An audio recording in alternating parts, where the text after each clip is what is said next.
இருக்கு. இனி வீட்லயே பானிபூரி செய்யலாம் எல்லாரும். ஆச்சி பானிபூரி கிட்.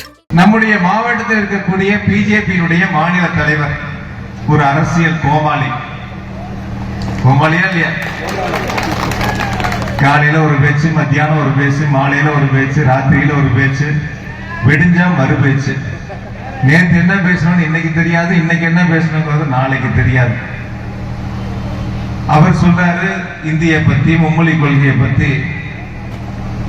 ஒன்னே ஒண்ணு மட்டும் அவர்கிட்ட கேட்கிறேன். லண்டன் படிக்க போறேன்னு போனப்ப நீ அங்க போய் இந்தியில பேசுனியா இங்கிலீஷ்ல பேசுனியா? நீ எதுல பேசுன? India English? அத முதல்ல நாட்டு மக்களுக்கு சொல்லிட்டு அதுக்கப்புறம் நீ மும்மொழி கொள்கையை பற்றி பேசணும். ஆக நாங்கள் நடந்து கொள்கின்ற விதம் ஒன்று, மக்களுக்கு சொல்லுகின்ற கருத்து ஒன்று, செயல்படுத்துகின்ற திட்டங்கள் ஒன்று என்று நாட்டு மக்களை ஏமாளிகளாக்கி நாட்டு மக்களிடத்தில் தவறான கருத்துக்களை பிரச்சாரம் செய்து நாட்டு மக்களுடைய வாக்குகளை பெற்றிட வேண்டும் என்று குறுக்கு வழியில் ஆட்சியை பிடிக்க நினைக்கின்ற கூட்டம் அந்த கூட்டம். ஒன்றிய அரசு நிதி கொடுத்தாலும் கொடுக்காவிட்டாலும் தேர்தலில் கொடுத்த வாக்குறுதிகளை நான் முழுமையாக நிறைவேற்றுவேன் என்ற உறுதியோடு மகளிருக்கு மாதம் 1000 ரூபாய் உரிமை தொகை வழங்கக்கூடிய முதலமைச்சர் மாண்புமிகு தளபதி அவர்கள்.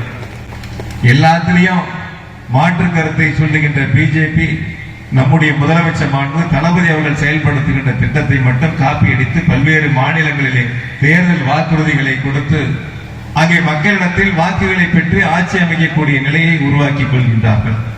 நம்முடைய முதலமைச்சர் மாண்பு தளபதி அவர்கள் மகளிருக்கு மாதம் 1000 ரூபாய் உரிமை தொகையோடு சேர்த்து அரசு பேருந்துகளில் கட்டணமில்லாத விடியல் பயண திட்டத்தை தொடங்கி வைத்து இன்று லட்சக்கணக்கான கோடிக்கணக்கான தாய்மார்கள் அரசு பேருந்துகளில் கட்டணமில்லாத பயண திட்டத்தை தொடங்கி கொண்டிருக்கின்றார்கள்.